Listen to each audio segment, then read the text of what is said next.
Hey friends, it's just been so good to interact with you guys in the discussion threads. As we begin this next week, I wanted to just show you something in my study. You've seen it in the intro video. I showed you my study, but right here is a Corona writing machine. It's what it's called. It's the Corona Typewriter Company, and this is about 102 years old. It's an original little Corona typewriter, and it actually works. And my mother passed away about a year and a half ago, and she was 93 years old. And in settling her estate and what have you, my siblings wanted me to have this. This was actually a typewriter from my great uncle, who served in the U.S. Army in World War II. But while he was a soldier, his job was he was a correspondent. He was a military correspondent who actually on the field, predominantly in the Philippines, under the command of General MacArthur. Actually, he was sending reports back to America, to the home front, to let them know how things were going.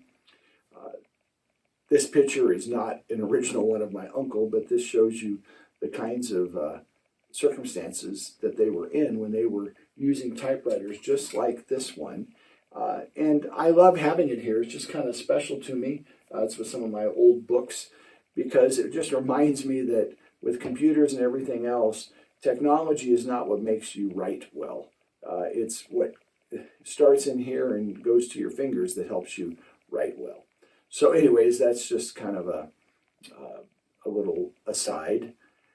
This week, we have another interview that I filmed a couple of years ago. And it's a friend of mine, Pastor Andrew Arndt.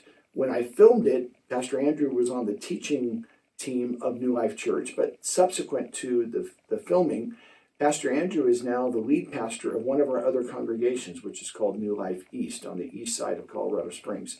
He's a brilliant theologian. He's just published a book. He's working on his second book right now on the Desert Fathers. He just loves ancient church history. But he's also just a great pastor. And he talks about some things that we've already discussed in our discussion threads about serving. And really the question that I asked him was, did seminary prepare you for pastoral ministry? And it's kind of a fun little interview. And the question deals with that too. Did seminary, or does seminary prepare you for pastoral ministry? So you can have fun with that. And I just want to make kind of a statement. This class is not intended to be a heavy academic sort of burden on you.